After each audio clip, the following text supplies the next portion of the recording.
Hey, you know what I got? I got some smart people out there listening to our shows. Here's what I got. I'll include you in that. They listen to you too, even though they're smart.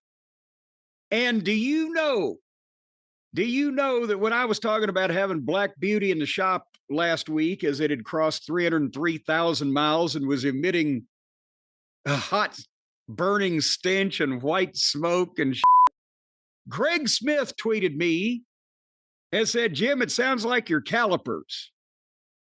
And son of a wouldn't you know who won the pony? Thanks to my man Tyler over at Springdale Automotive. He's a very nice guy. Guess what it was? You're not guessing. You just said it was the Franistat or whatever. Tyler, no, not Tyler. The email man, Greg from Wisconsin. I don't remember where he was from. You didn't even retain it.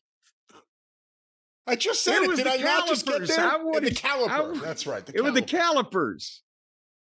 Them damn crappy calipers. I got the calipers canned and replaced with new calipers. And he charged up my air conditioning too. It's still stuck on high on the fan, but it's cold now. What do you mean charged up?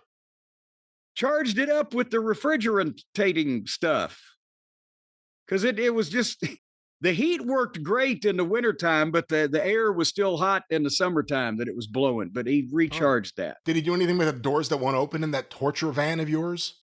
No, for heaven's sake, the only torture was when I didn't have air, but I was only driving 5 miles. No, the handles work from the outside, and one of them still works from the inside. It's a little loose, but I'm the only one that can't get out.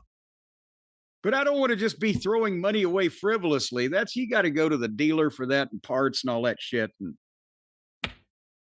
Has anyone had the tough conversation with you like, Jim, we know you love this car, and in some form you can keep it forever, but it may not be road acceptable at some point? Who would it be that would have that conversation? Your mechanic?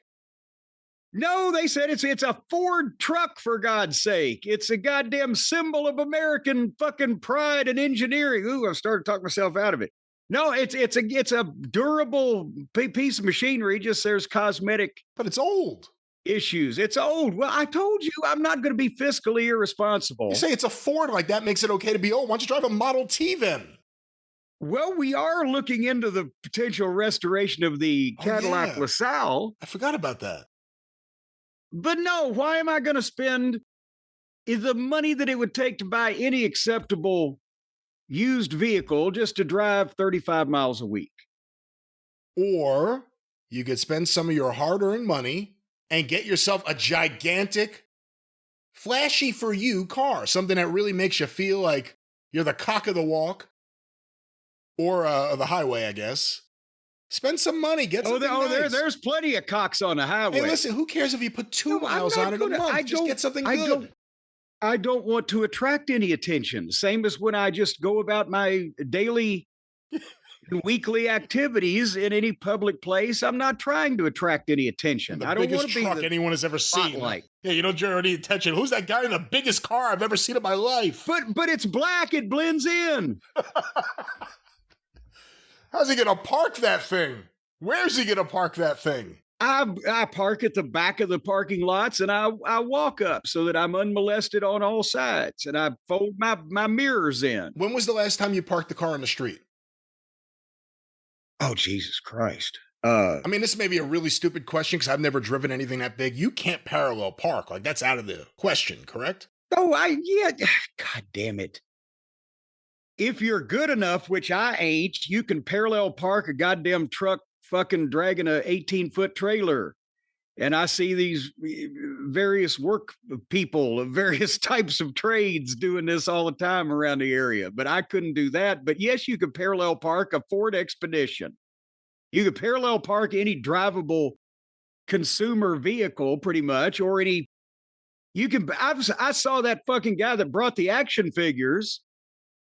He goddamn backed a full-size tractor trailer, a 60-foot, 40-foot trailer and 20-foot cab, whatever that measurement is, just backed it in on a dime on a place. You can back anything, but I don't like to. As to answer your question, I can't remember the last time I parked on a street. It would have had to have been in downtown Louisville in the last 5 years because I was down there once or twice, but I try to find a lot whenever possible. And it's a handful of times that I parked on the street just because I don't like to park on a fucking street in the middle of downtown. Feel like you're just leaving your goddamn transportation out there saying, come and molest me. Criminals of all shapes and sizes. But could you even find parking spots that would fit your car? Well, that's another thing is you can't just parallel park if it's one goddamn spot that's only for the size of a car. That's another hindrance. And I get the idea that people will come by and sideswipe me. So I like to be off in a corner somewhere, but I don't go almost anywhere at any time where there's a necessity to park on a street. That's part of the perks of being old, semi-retired, and fucking reasonably goddamn homebound. I still don't think there's anything prohibiting you from getting a brand new, nice car that you would love. I would love the money more than I want to spend to do the limited amount of driving that I'm doing. Stacy has a brand new car. It's a year and a half old or whatever. You could put Black Beauty in the yard, every now and then sit in it. Think about the good times, the burger towels, the condiments.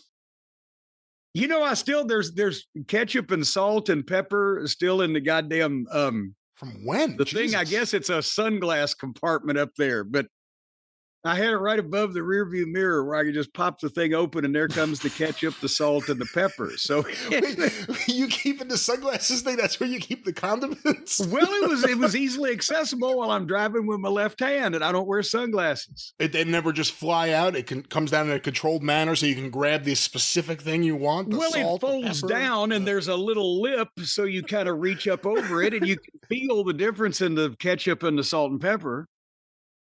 You got any bread in your wheel well or anything? What else you got going on over there?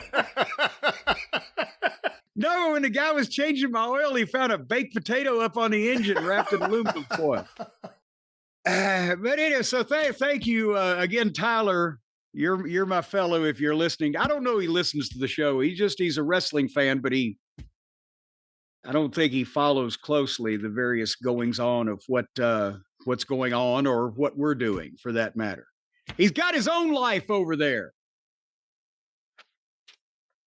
You know who else has a life? Why are you yelling at me? You know who else has a life?